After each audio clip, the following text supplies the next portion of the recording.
I received a letter this week from the headquarters of Unity, which is in Lee's Summit.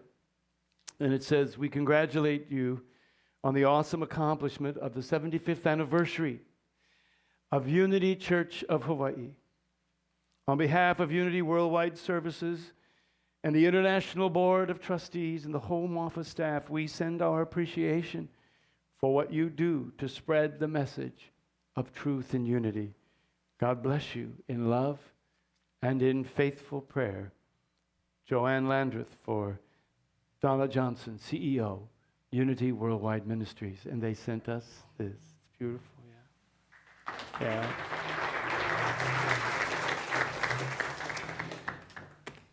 For many of you, you may have been just coming to this church for the last few months or maybe the last few years.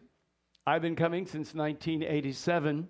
I sat in that back corner right there where James is, my arms crossed. Took me 6 months to like it.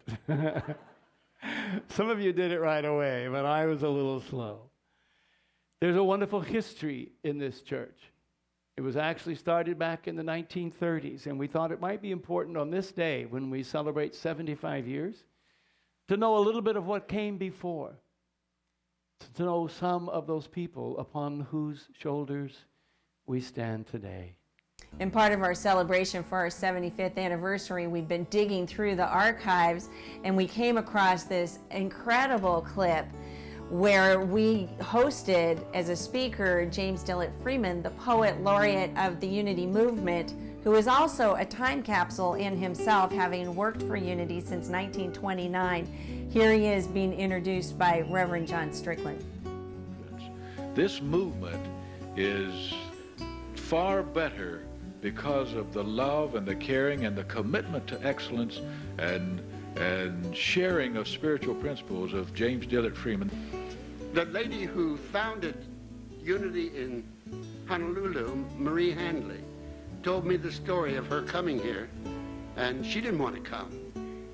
But somebody told her, "Oh yes, you've got to go there." Someone who had visited Honolulu, a Unity minister, when he came back, she was taking their place in Portland.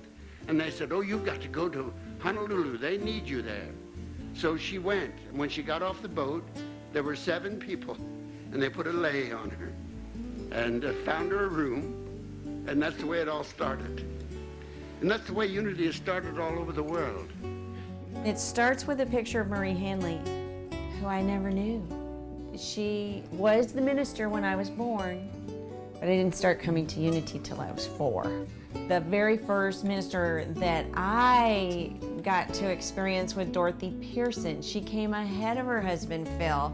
We were meeting in the Seventh-day Adventist Church on PHILLIP, a name she could not even pronounce, because we were in transition between the LEWERS Street facility, which we owned, and the Diamond Head facility, which was just getting ready to go under construction.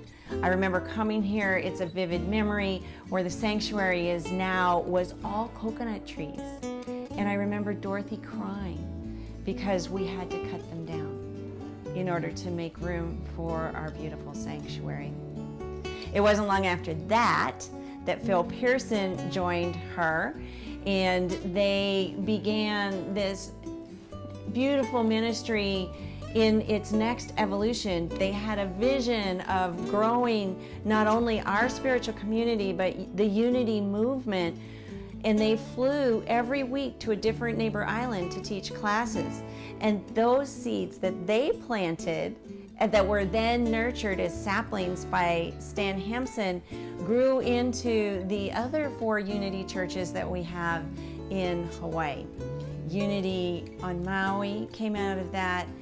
Windward Unity came later, but Unity of Kauai and Unity of Konokohala all came from those seeds of consciousness that Dorothy and Phil planted as a result of their tenure here in this spiritual community. I have a very deep feeling that we're all brought together by a divine plan, and that there's nothing ever out of the universal sense of order. Therefore, people in my life are there by a divine plan. The sanctuary that did get built is the same one we have today, but it looked very different.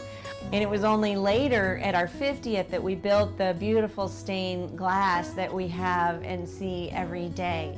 While Dorothy and Phil were the ministers that I started with as a little girl, it was truly Stan Hampson that was our minister as I became an adult, as I grew into my adulthood. And he is the one who inspired me one Sunday morning when I was sitting in the third row on the fountain side of the church to become a Unity minister.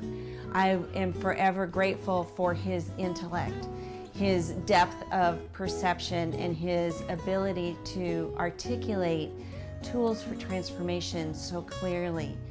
Michael Murphy is a minister in his very own category. He also was a visionary. He had the ability to see that we were growing and needed to extend our sanctuary, and we did so on either end. He's the one who built the administration building and created that set of offices, moving us out of the cramped little quarters in the cottage, which enabled the cottage then to expand to the bookstore. We expanded our kitchen. We now have our infant toddler center. It allowed all that expansion to come.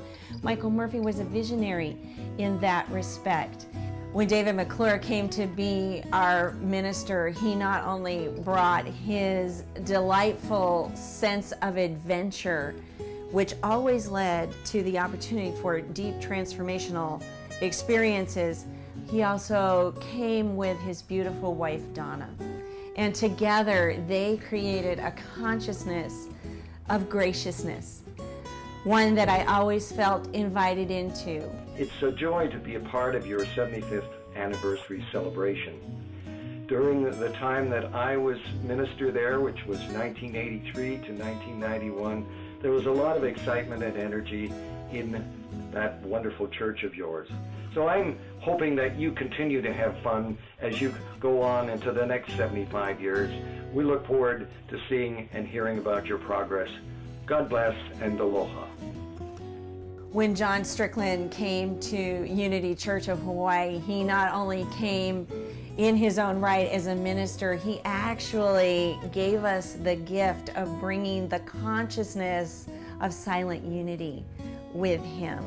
He was the director there for many years, and in his arrival, we were invited into a whole nother level of the power of our personal selves, the power of prayer that comes from within us, the power of transformation that starts within us, the power of service and love that starts within us. That's what John Strickland came to this ministry with. The Hawaiian Islands are also known as the Healing Islands. And my time at Unity Church of Hawaii was a healing time for me and for Brenda. I shall always treasure the time with you. God bless you. Happy 75th anniversary. Our last minister is one who really needs no introduction because he's our current minister, and that's Reverend Sky St. John. I am grateful every day for Sky's ability to guide and invite us all to grow.